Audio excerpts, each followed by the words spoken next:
Hello everyone, welcome back on my YouTube channel. Industrial law में आज हम discuss करेंगे provisions relating to safety of young person. So various provisions relating to the safety of workers have been discussed elsewhere in this chapter. The provisions relating to the safety of young persons are scattered through the Act, but for the convenience of the students are summarized in the mode of safe. Okay, तो उसमें मैंने यहाँ पे लिखा हुआ है SAFE. So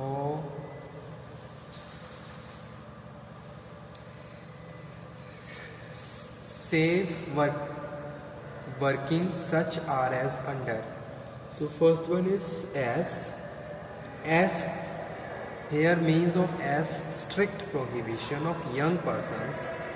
Accordingly, no young person shall be allowed to clean, lubricate or adjust any part of the machinery while it is in motion, if it is likely to be expose him to risk of injury from any moving part. Okay, तो पहला जो point है S, उसमें हम याद कर रहे हैं स्ट्रिक्ट प्रोहिबिशन है, यानी कि कुछ एक्टिविटीज़ के लिए स्ट्रिक्ट प्रोहिबिशन है वर्कर्स के लिए। किसके लिए? यंग पर्सन्स के लिए, यानी कि उनकी साफ़ सफाई वो नहीं कर सकते हैं मशीन्स की, या उनकी लुब्रिकेट या फिर एडजस्ट नहीं कर सकते हैं अगर वो मोशन में है, चल रही है। तो ये एक प्रोविज़न है। So first one, strict prohibition for young person. Accordingly to no young person shall be allow to clean, lubricate और adjust any part of the machinery while it is in motion, if it is likely to expose him to risk injury from his any moving part. Second one है allowing. A stand for allowing young person to work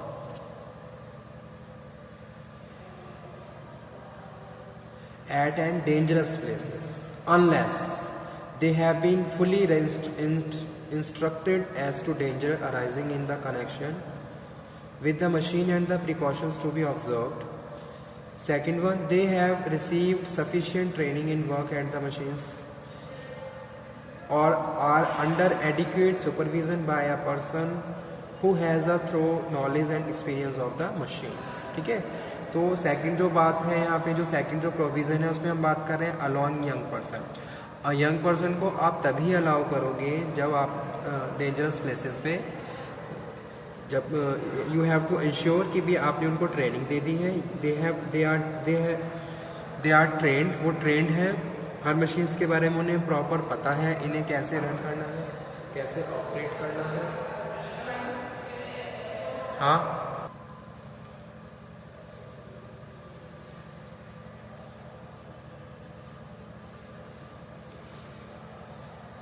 they have been fully instructed, उनको पूरा आपको instruction दे देनी है कि भी dangerous places पे या हैजार्डस प्रोसेस पे किस तरीके से काम किया जाता है। हर इंस्ट्रक्शंस उन्हें प्रॉपर पता होना चाहिए, हर मशीन्स के बारे में उन्हें प्रॉपर पता होना चाहिए, मशीन को किस तरीके से रन करना है और उसके रिगार्डिंग कौन कौन से प्रिकॉशंस लेने हैं जो कि ऑब्जर्व है। They have received sufficient training in work at the machines for the under adequate supervision by a person who has a thorough knowledge, उसके पास पूरी नॉलेज होनी चाहिए, experience of the machines. Third है full restriction. Full restriction is for children. Accordingly to no child shall be employ in any part of the factory for pressing cotton in which cotton opener at work. This prohibition में B relaxed in the certain cases, लेकिन otherwise ये क्या है? Restricted है कि भाई जो cotton openers होते हैं, तो या फिर कोई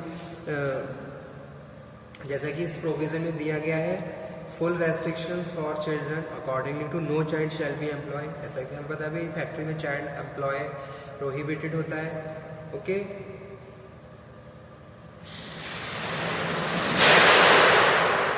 शैल be employ in any part of factory for pressing cotton in which cotton opener at work. तो जो कॉटन ओपनर्स होते हैं वहाँ पे चाइल्ड एम्प्लॉयमेंट प्रोहिबिटेड होता है, रेस्ट्रिक्टेड होता है, तो ये प्रोविज़न है।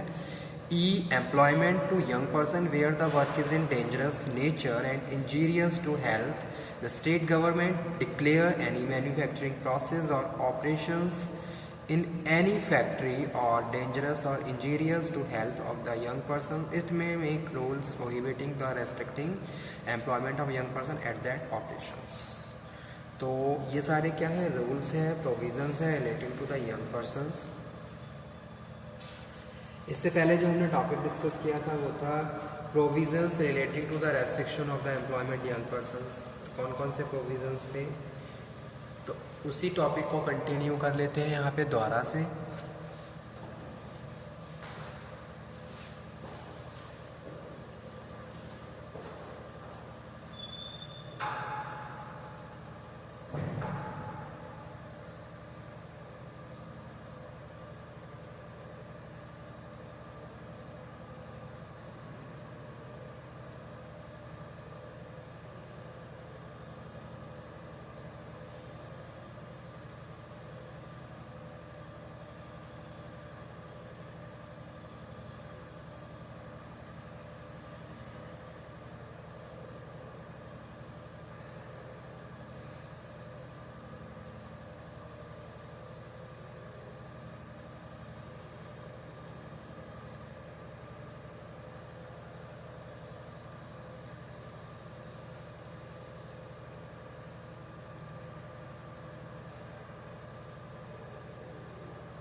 In that topic we have discussed provisions relating to the restriction of employment. कौन कौन से provisions होते हैं?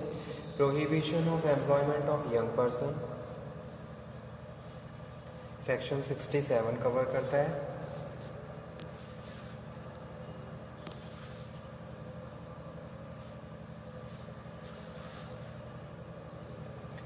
Token of reference 68.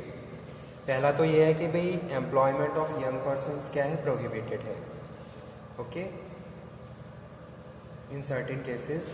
Second one है अगर कहीं पे अलाउ है then there is a provision of token.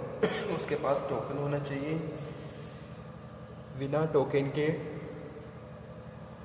Move करता हुआ वो कहीं पे फाउंड नहीं होना चाहिए. उसके बाद सर्टिफिकेट ऑफ फिटनेस रिक्वायर्ड है, हेल्थ सर्टिफिकेट होना चाहिए. जो भी एक सर्टिफाइड सर्जन है उसके थ्रू उसका हेल्थ चेकअप, उसका सर्टिफिकेट, फिटनेस का सर्टिफिकेट होना चाहिए. और effect of certificate of fitness granted to adolescent section 70 cover करता है. Working hours should be reasonable. जो भी प्रिस्क्राइब वर्किंग आवर्स हैं वो उसके हिसाब से उन्हें काम देना चाहिए.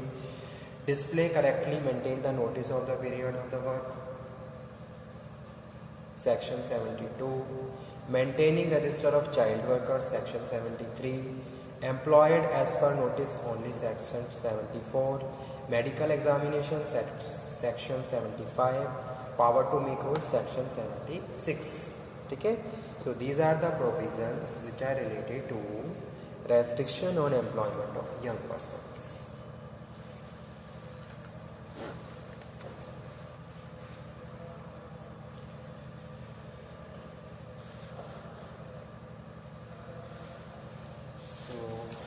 Okay student,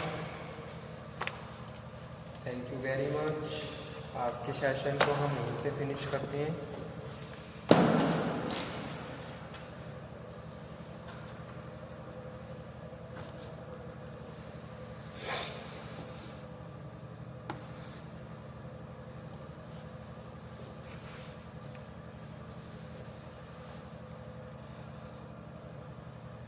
Section 67 to 77 of Chapter 7 of the Factories Act provide for the various limitations of employment of young person.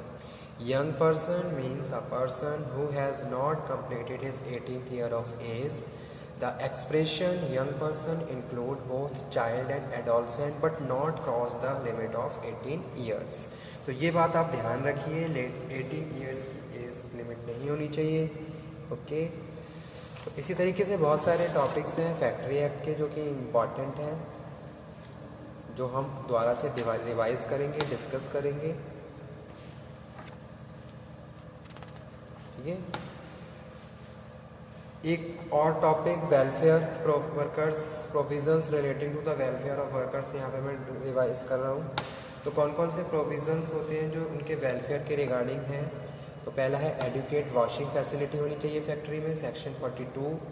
Facilities of storing and drying cloth, section 43. Sitting facilities must be there in a factory, section 44.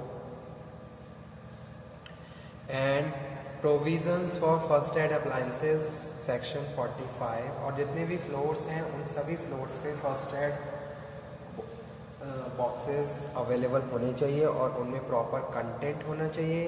Canteen facilities, section 46. Arrangement of rest room, lunch room, shelter, section 47. Requirement of welfare officer, section 49. Power to make rules, section 50. So these all provisions relating to the welfare of workers and are most important for factories. Okay.